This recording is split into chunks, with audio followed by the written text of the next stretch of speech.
ಜ್ಞಾನ ಸಂಜೀವಿನಿ ಕನ್ನಡ ಯೂಟ್ಯೂಬ್ ಚಾನಲ್ಗೆ ತಮಗೆಲ್ಲರಿಗೂ ಸ್ವಾಗತ. ಕಾಲ ಕೆಳಗೆ ಇರುವ ಧೂಳನ್ನು ಯಾವತ್ತೂ ಕೇವಲವಾಗಿ ನೋಡಬೇಡಿ. ಕಣ್ಣಲ್ಲಿ ಬಿದ್ದಾಗಲೇ ತಿಳಿಯುವುದು ಧೂಳಿನ ಬೆಲೆ. ಹಾಗೆಯೇ ನೀವು ಯಾರನ್ನು ಕೇವಲವಾಗಿ ನೋಡಬೇಡಿ. ಎಲ್ಲರಿಗೂ ಒಂದಲ್ಲ ಒಂದು ದಿನ ಗೌರವ ಸಿಕ್ಕೇ ಸಿಗುತ್ತೆ. ಅದು ಗೊತ್ತಾಗುವುದು ಸಮಯ ಬಂದಾಗಲೇ. ಇನ್ನೊಬ್ಬರ ಜೀವನದಲ್ಲಿ ತಮಾಷೆಗೂ ಆಟ ಆಡಬೇಡಿ. ಯಾಕೆಂದರೆ ನಿಮ್ಮನ್ನು ಆಡಿಸಲು ಮೇಲೆ ಒಬ್ಬ ಇದ್ದಾನೆ ಅನ್ನುವುದನ್ನು ಮರೆಯಬೇಡಿ. ಒಳ್ಳೆಯವರಾಗಲು ಪ್ರಯತ್ನಿಸಿ, ಆಗ ನೀವೇ ದೊಡ್ಡವರಾಗುತ್ತೀರಾ. ನಾಯಿಗಳು ಪರಿಚಯವಿಲ್ಲದ ವ್ಯಕ್ತಿಗಳನ್ನು ನೋಡಿದಾಗ ಮಾತ್ರ ಬೊಗಳುತ್ತದೆ. ಆದರೆ ಕೆಲವು ಮನುಷ್ಯರು ಹಾಗಲ್ಲ. ನಮ್ಮ ಜೊತೆಗೇ ಇದ್ದು ನಮ್ಮ ಬಗ್ಗೆ ತಿಳಿದಿದ್ದರೂ ನಮ್ಮ ಬೆನ್ನ ಹಿಂದೆ ಕೆಟ್ಟದಾಗಿ ಬೊಗಳಿಕೊಂಡು ಓಡಾಡುತ್ತಿರುತ್ತಾರೆ. ಇರುವೆ ಯಾರಿಗೆ ಕಚ್ಚಿದರೂ ಸಾಯುವುದು ಇರುವೆಯೇ ಎಂಬುದನ್ನು ಅರಿಯುವ ಮನುಷ್ಯ ಇನ್ನೊಬ್ಬರಿಗೆ ಕೇಡುಂಟು ಬಯಸಿದರೆ ತನಗೆ ಕೇಡು ಉಂಟಾಗುತ್ತದೆ ಎಂಬುದನ್ನು ಮಾತ್ರ ಅರಿಯುವುದಿಲ್ಲ. ಪರಮಾತ್ಮ ನಿನ್ನನ್ನು ಕಷ್ಟಗಳ ಹತ್ತಿರ ಕರೆದುಕೊಂಡು ಹೋಗಿದ್ದಾನೆ ಎಂದರೆ ತಿಳಿದುಕೊಂಡು ಬಿಡು. ಅವಶ್ಯವಾಗಿ ಅವನೇ ನಿನ್ನ ಕಷ್ಟಗಳನ್ನು ದಾಟಿಸಿ ಬಿಡುತ್ತಾನೆ ಎಂದು. ಖುಷಿ ಬೇಕು ಎಂದರೆ ರಾತ್ರಿ ಎಚ್ಚರವಾಗಿರಬೇಡ. ಶಾಂತಿ ಬೇಕು ಎಂದರೆ ಹಗಲಿನಲ್ಲಿ ಮಲಗಬೇಡ. ಸನ್ಮಾನ ಬೇಕು ಎಂದರೆ ವ್ಯರ್ಥವಾಗಿ ಮಾತನಾಡಬೇಡ. ಮತ್ತೆ ಪ್ರೇಮ ಬೇಕು ಎಂದರೆ ನಿಮ್ಮವರನ್ನು ಬಿಟ್ಟು ಕೊಡಬೇಡ.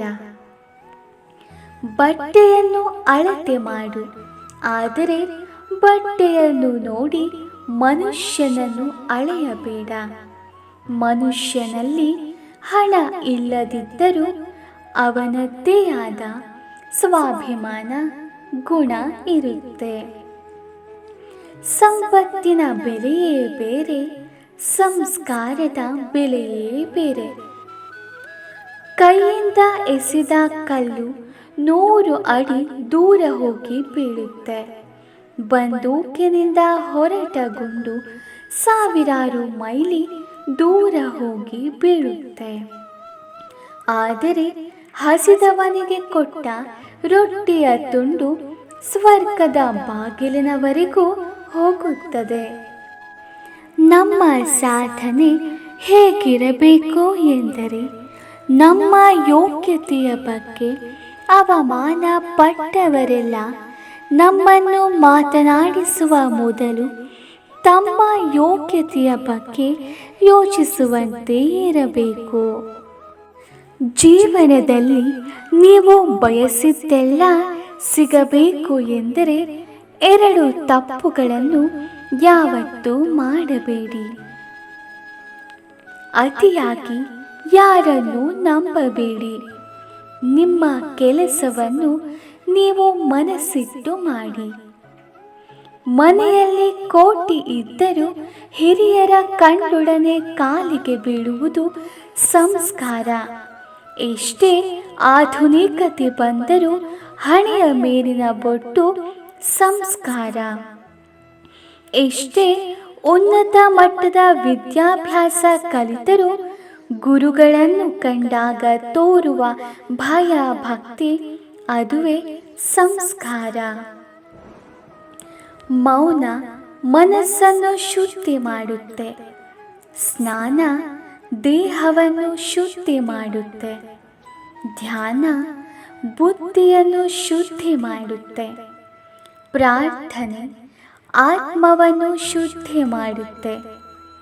ದಾನ ಸಂಪಾದನೆಯನ್ನು ಶುದ್ಧಿ ಮಾಡುತ್ತೆ.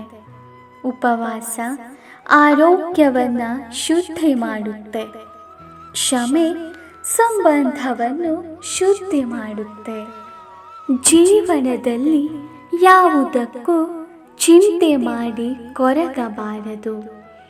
ಒಳ್ಳೆಯದಾದರೆ ಅದ್ಭುತ ಎಂದು ಭಾವಿಸಬೇಕು, ಕೆಡುಕಾದರೆ ಅನುಭವ ಎಂದು ಪರಿಗಣಿಸಬೇಕು. ಅಹಂಕಾರದಿಂದ ಮೆರೆದವರೆಲ್ಲ ಇಂದು ಭಿಕ್ಷುಕರಂತೆ ತುತ್ತು ಅನ್ನಕ್ಕಾಗಿ ಪರದಾಡುತ್ತಿದ್ದಾರೆ. ಒಂದು ದಿನದ ಸಾವಿಗೆ ಜೀವನ ಪೂರ್ತಿ ಬದುಕಬೇಕು ನಿಜ, ಆದರೆ ಒಲಿದು ಬಂದ ಜೀವನವನ್ನು ಆನಂದದಿಂದ ಬದುಕಿ. ಯಾಕೆಂದರೆ ಇನ್ನೊಂದು ಬದುಕಿಗೆ ಎಷ್ಟೊಂದು ಜನ್ಮ ಕಾಯಬೇಕು ಎಂದು ಯಾರಿಗೂ ಗೊತ್ತಿಲ್ಲ. ಗೆದ್ದವರು ಸಂತೋಷದಿಂದ ಇರುತ್ತಾರೆ, ಸೋತವರು ಯೋಚಿಸುತ್ತಾ ಇರುತ್ತಾರೆ. ಸೋಲು ಗೆಲುವು ಶಾಶ್ವತವಲ್ಲ ಎಂದು ತಿಳಿದವರು ಪ್ರತಿದಿನ ಸಂತೋಷದಿಂದ ಇರುತ್ತಾರೆ. ನಮ್ಮ ಪ್ರಭಾವ ನೋಡಿ ಬಳಿ ಬರುವ ಜನರಿಗಿಂತ ನಮ್ಮ ಸ್ವಭಾವ ನೋಡಿ ಬರುವ ಜನರನ್ನು ಯಾವತ್ತೂ ಮರೆಯಬೇಡಿ. ರಾತ್ರಿಯ ಹೂವಿಗೂ ತಿಳಿದಿರುವುದಿಲ್ಲ ಬೆಳಗ್ಗೆ ಮಂದಿರಕ್ಕೋ ಅಥವಾ ಸ್ಮಶಾನಕ್ಕೋ ಎಂದು. ಆದ್ದರಿಂದ ಜೀವನವೊಂದು ಪ್ರತಿ ಕ್ಷಣವೂ ಅದ್ಭುತವಾದದ್ದು. ನಿಮಗಾಗಿ ಕಾಯುವವರಿಗೆ ಸಮಯ ಕೊಡಿ. ತೀರಾ ತಲುಪಿದ ಮೇಲೆ ಅಂಬಿಕ ಯಾರು? ಅಕ್ಷರ ಕಲಿತ ಮೇಲೆ ಗುರು ಯಾರು? ಶ್ರೀಮಂತಿಗೆ ಬಂದ ಮೇಲೆ ಬಡವ ಯಾರು? ಅವಶ್ಯಕತೆ ಮುಗಿದ ಮೇಲೆ ನಾನ್ಯಾರು ನೀನ್ಯಾರು? ಮೌನ ಕಲಿಸುವಷ್ಟು ಪಾಠ, ಮೌನ ಕೊಡುವಷ್ಟು ನೆಮ್ಮದಿ, ಮೌನದಿಂದ ಬರುವಷ್ಟು ತಾಳ್ಮೆ ಯಾವುದರಲ್ಲಿಯೂ ಸಿಗುವುದಿಲ್ಲ. ಒಳ್ಳೆಯತನಕ್ಕೆ ಬೆಲೆ ಇಲ್ಲ ಎನ್ನುವುದು ಎಷ್ಟು ಸತ್ಯವೋ, ಆ ಒಳ್ಳೆಯತನ ಕೈ ಬಿಡುವುದಿಲ್ಲ ಎನ್ನುವುದು ಕೂಡ ಅಷ್ಟೇ ಸತ್ಯ.